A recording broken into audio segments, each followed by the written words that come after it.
I'm going to be in Jude today, the Epistle of Jude. Do you know where that is? It's right near the end, right before Revelation. Very short little book of the Bible. And I'm actually going to just probably be in the very beginning greeting part of Jude. And I feel myself, I even needed this word and these things that he's speaking here as we're in Jude, and I think we need it. And my prayer really is, again, just like my prayer, that God just speaks to us, that he does something in us as we're here learning and growing and hearing the word. So in Jude 1, verse 1, he just says, Jude, a bondservant of Jesus Christ and brother of James, to those who are called, sanctified by God the Father, and preserved in Jesus Christ. He says, hey guys, I'm Jude. This is Jude. And it's interesting because he says, a bondservant of Jesus Christ. And it's believed that this, especially because he says, and brother of James, this is Jesus' half-brother. So he's got blood there. Like he's blood related. And Jude writing this letter, he says, hey, this is Jude writing to you, a bondservant of Jesus Christ. He didn't say, you know me, the brother or half-brother of Jesus, the guy in his blood, you remember that guy? Yeah, I'm related to him. And it's funny. I think this will hit because but recently, my son Miles, he does lighting and tech stuff, and actually now is doing amazing travels around and does some pretty cool stuff. But he was at a church that knew our church and how the history of our church and Pastor Rick and it's like know how awesome our church is, right? They love our church. And he was there doing lights, and he just, and helping them with the conference, and he's just doing his thing. And then somebody found out, they're like, oh, Miles, are you related to Pastor Rick? The Life Church, Pastor Rick? Yeah, that's my grandpa. My dad is Pastor Josh. They're like, well, you should have led with that, And he's like, this is why I didn't lead with that. Like, I want something else to be center stage. I want something else to be known. Not just that, like, oh, I've got this connection in this certain way. But there's something else. And that's what I feel here with Jude. And he's like, Jude. It's like, I'm Jude. In this humility, he doesn't say, I'm blood, kind of related to Jesus. He says, I'm a bondservant of Jesus.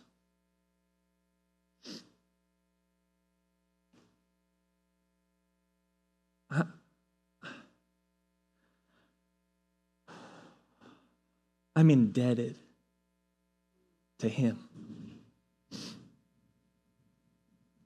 And just like his other half-brothers, Jude, James, these guys, they didn't even believe in him before he went to the cross. The Bible tells us that.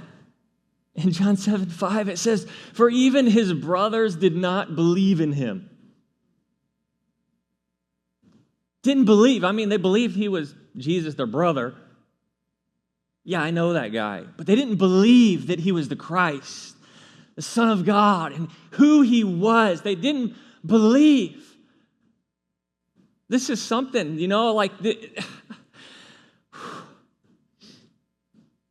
but in Acts it says, these all continued with one accord in prayer and supplication with the women and Mary, the mother of Jesus, and with his brothers that believed. And not only that, now Judy's like, man, blood is nothing. Blood is nothing. The cross is everything. It's like what Christ did for me on the cross, that he gave himself for me. That is everything. That's what I want everybody to know. That's how I'm related to him. I'm related to him because of the cross. Because of what he's done for me. And by the way, I'm also the brother of James.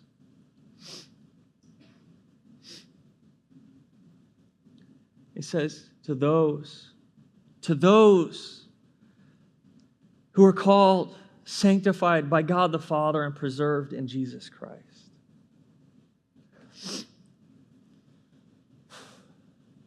He's speaking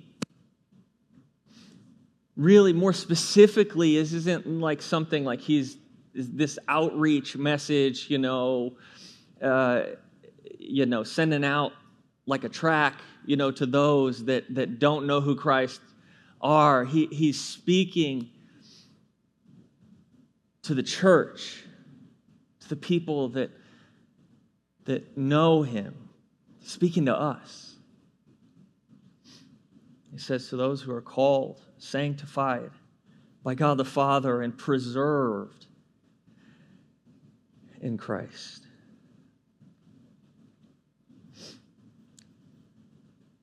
And I'm just going to, like I do, just try to get us to think about these words. It says, to those who are called, meaning to those that have been invited, which we'll see later where he uses the word common. We're all invited. It's not like the only certain people were invited, but we're all invited. But he's saying, listen, you were invited into this. You got the invitation. You answered. You said, you filled out like, I'm going to be there. I do want to be part of this family. I want this relationship with Christ that he has made a way for me to have.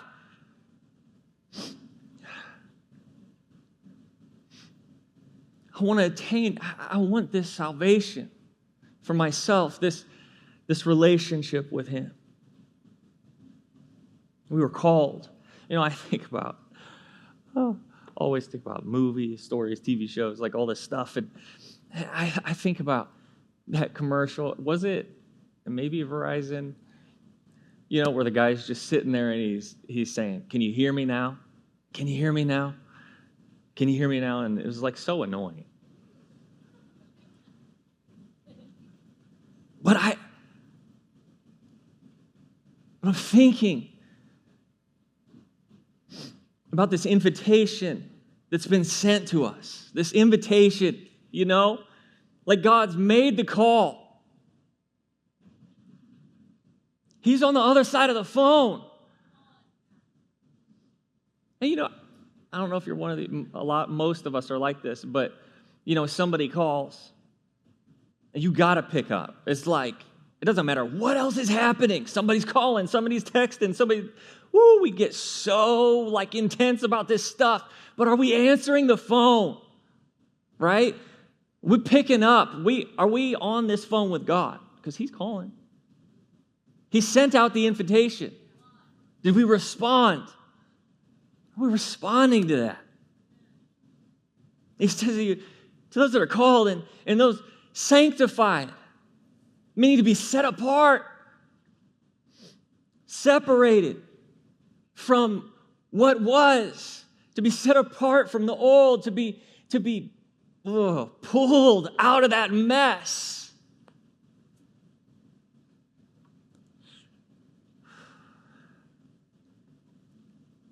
to be purified and changed from the inside out by what Christ has done.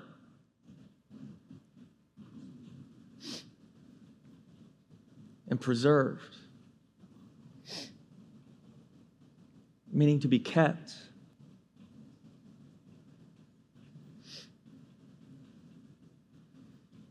Also meaning to attend to carefully or to take care of.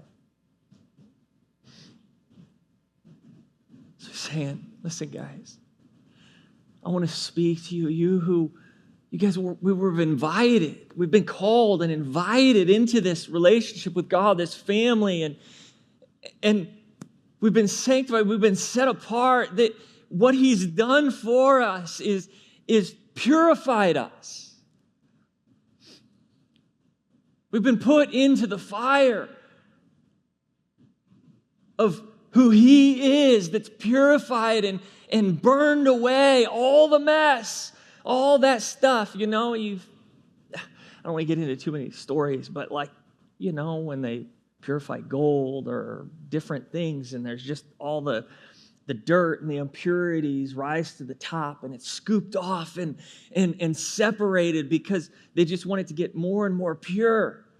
And that's what happens as we're placed into the fire with God, into that place with God. And when we stay there, when we stay in that place, when we allow ourselves to be in that place with him, and it may be a little bit hot in there, it may hurt a little bit, not feel good. But man, to be purified, to allow that stuff to rise to the top so that he can scoop it off and say, no, we don't want any of that. We want purity here. We don't want any other dirt or mess to be mixed in to this life. We want purity. And preserve, to attend to carefully. And fact that he is, and I think sometimes we even have trouble with this. We have trouble thinking that God attends to us, that Christ is there looking over us and attending and knows what's going on and wants the best for us, wants to take care of us. It's just we were just on vacation. We went away, and it was good. There was a lot of interesting stuff that happened. One of the interesting things that happened was, you guys know that I like plants and stuff. I've gotten really into it, It's cool, it's fun. And I just look around all the time, particularly these plants called Monstera plants. And I found a couple that, because they're hard to find, and there's some that are more rare, all right? It's cool. He's intriguing, right? Yeah, okay. And we're there on vacation, and I tell Pastor Tori, I say, hey, there's these plants that I found, and I can't find them anywhere else, it's so hard. And there's somebody that has these plants, and they're a little bit expensive. There's 3 plants, and it's going to be $100, okay? She's like, I guess if you've really been looking for these, you want them. And so we go to this place and talk to this guy, and I come back with these plants, and she looks at me, and I'm holding these 3 little baby plants that are like this tall in these 3 little bitty cups. And she looked at me and she goes, "That's what you got for $100." I said, "Yeah, can you believe that? I mean, look at these." And she's like, "I don't even know what to do with you. said, you just wait. You just wait and see. You wait and see.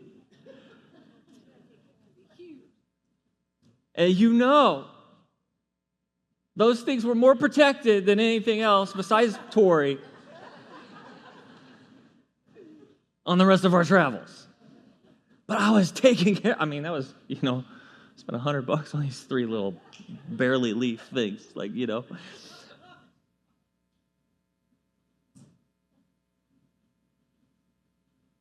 And I'm taking care of them and attending to them and looking after them and, making sure they're okay because I want them to grow. I want them to thrive and be healthy and to do so good, to become something so much more than they are right now. I want them to come into the fullness of what they're supposed to be. Because they're going to be so much more valuable than that measly little $100 whenever they grow and they thrive and they're all big and showing what they actually are. See, I want to attend to them. But how much more God, who Christ that has created us, made us, and you know the value that He doesn't place $100 value on your head. You're invaluable. There's no price. It was worth everything to Him to do what He's done for you. Individually. Not just us as a whole, but individually to say, you're so valuable. You're my little baby that I've created. That I want to attend to you. I want to make sure you're okay. To help you grow. I want to do, He's not going to do everything we want Him to do, but He's going to do everything that He wants to do in us so that we can grow. To be who He's created us to be, to show, like not just that, it's like, it's so interesting because plants, they don't even look like what they will be in maturity. A little leaf that's just this oval leaf that turns into something that's like gigantic and it's got color. It maybe, it's got multiple colors or it's got variegation or fenestration. And Tori's like, what are you talking about? Fenestration is, where the leaves split to make it like go all these different, cutouts or like the little holes in the middle and variegation is the color, the different ways that, but it started out as just this little baby oval leaf. But God says, I don't want you to stay that way. See, there's so much that I want to show in you of who I am, the beauty, the diversity, that you're not just all going to look like the same little plants, but you're going to come out into this beauty of maturity as you're in this relationship with Him. That others can look at and say, oh, wow. Look at what God's done, and I can see Him, who He is, how He's helped them. I told you we weren't going to get very far.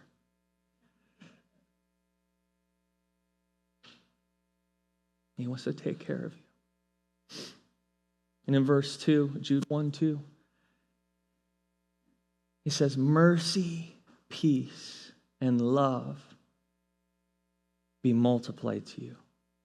He says, listen, God's set you apart. He's tending to you carefully. He's looking after you. He loves you so much. He says, and my desire is that mercy, peace, and love Not just this greeting. Sometimes it's just like, grace and peace be to you. But Jude, he's in this place, where he's like, no, mercy, peace, and love be multiplied. Be multiplied. Not just that you feel the peace of God or you understand or feel that mercy that's been given or the love that he has for you, but that it be multiplied. That there be something that happens in you, that all these things, that they just start multiplying and getting bigger and growing, and it just becomes something that you never even knew. See, because I think sometimes we can be like, oh man, I feel the peace of God. But I feel like that's sometimes this place where like, okay, I get that, but it's not this multiplication of peace.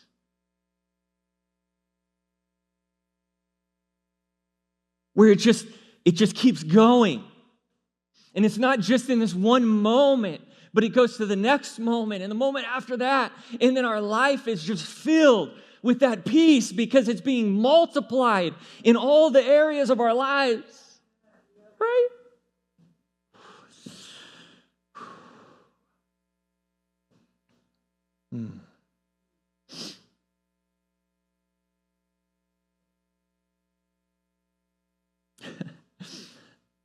The word mercy, meaning kindness or goodwill towards, listen, I love this.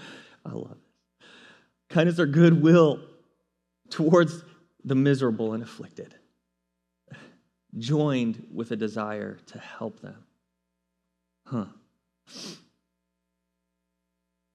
Which could be from men or also, of course, that mercy from God. And I think about that. It's not just this kindness or goodwill that God has for us, but it's the desire that he has to help us that makes the difference. Right? It's not the thought that counts. He's actually put action to his thoughts and helped us.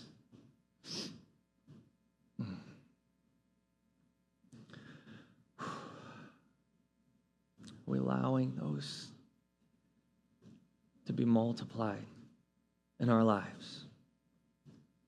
In verse 3, he says, Beloved, while I was very diligent to write to you concerning our common salvation, I found it necessary to write to you, exhorting you to contend earnestly for the faith which was once for all delivered to the saints. He's telling them, he's like, listen, guys, after all this, these first two verses that we've just gotten through. But he's like, listen, I felt that I really needed to write to you concerning our common salvation. And here's where I mentioned earlier, this common salvation, and you think like, man, that's interesting. It's not common, like it's just some measly little thing, it's like, yeah, everybody's got it. But that is a way that this word is used. It's also used meaning that it is, for everyone, right? It's interesting that this word was used of those religious, the Jewish people in that day to talk in a negative way about things that weren't what they believe holy or sanctified. Like common bread that was unholy or, without washing. In a number of different verses, this word is used to speak of like, oh, those people aren't holy or set apart by those religious leaders, those religious people. And if you will, is the way that I'm taking it. I don't know if exactly this is what he means, but I almost feel like he's like, yes, listen, this is given not just for some, but for all of us. That call, that invite was sent out to everyone. You can't exclude yourself. Somebody else can't exclude you. That invitation went out to all.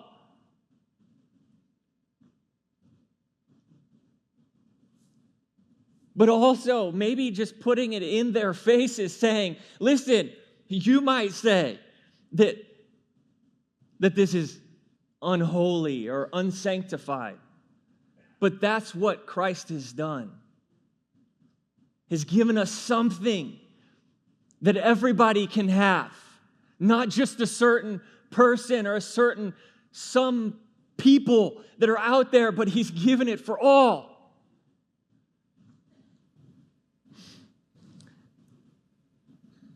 Saying this salvation is for all of us. So I found it necessary to write to you, exhorting you to contend earnestly for the faith. This word, they say contend earnestly. This word comes from actually a sporting term, like wrestling, like back in the day. And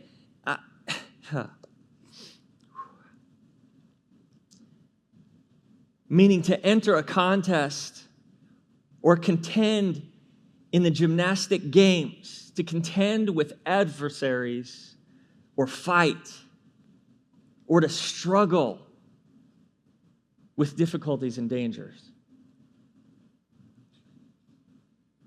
And he says, listen, he's encouraging, exhorting them. He's saying, listen, this is what Christ has done for us. And I pray that this mercy and peace and love would just multiply in your life. And I want to I really want to get this across to you, that we fight for this faith that we have, that we contend, that we enter the ring. Don't stay on the sidelines, but get in there and wrestle with it. Don't stand there and say, hey, somebody else will do the fighting, or, I think I'll be all right if I just, stay here on the outside. But no, get in there. You want this relationship to grow. You will have to enter the ring and get in the fight. And yes, there will be hard things that we fight through, but I'm saying it's fighting with yourself. It's wrestling with God. Allowing Him to move and do things in you. Enter that ring. Be like, I've got all these questions or all these things that I just don't know about. Just get in the ring. Fight them out with God.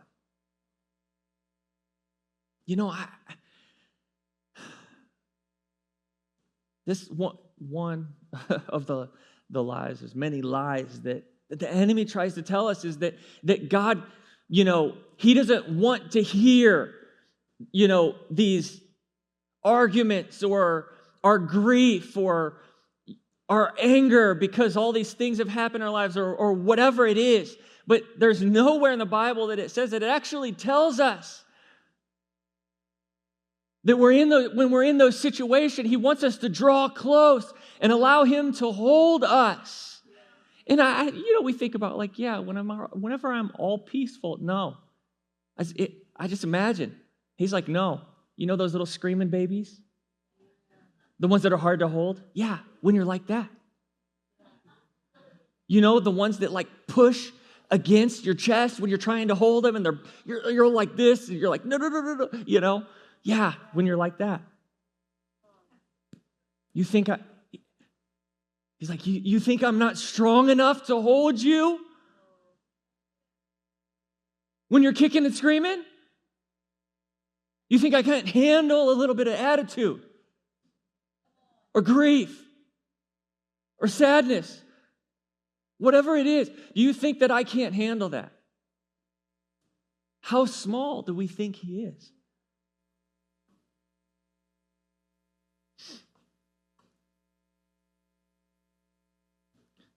That word put together, that contend, is two words, and the other word being of position or having a position over or against. And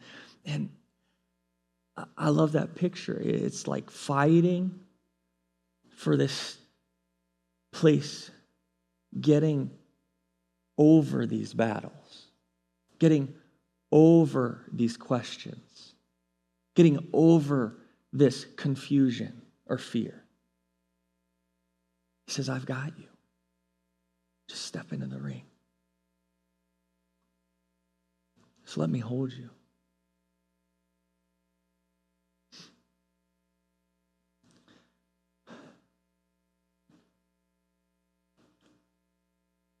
And it all hinges really on who we think he is and how big or how small that we think he is. It's okay to question, but we think that we can't because somehow he's not going to be able to figure it out. Somehow he doesn't have the answer. Or that when we wrestle with these situations that somehow, like think of, I just, sometimes when you sit here and you just think about it, and you're like, yeah, that is kind of silly, right? To think that if I step in and wrestle with God, that somehow I feel like I'm going to win. Like I don't know if I can step in this place and really get in this place with God, because maybe he won't figure me out. Or maybe he won't have the answer to my question. Or maybe I'm going to find out, that I was right and he was wrong. Somehow I'm stronger and I'm going to win this battle.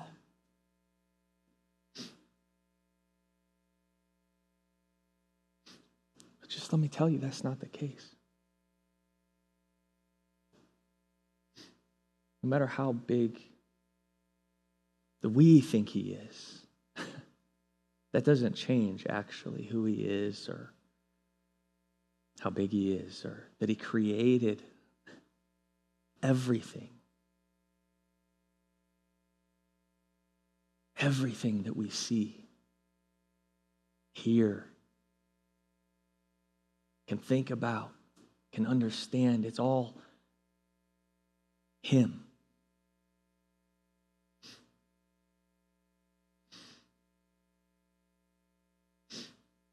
Please stand with me.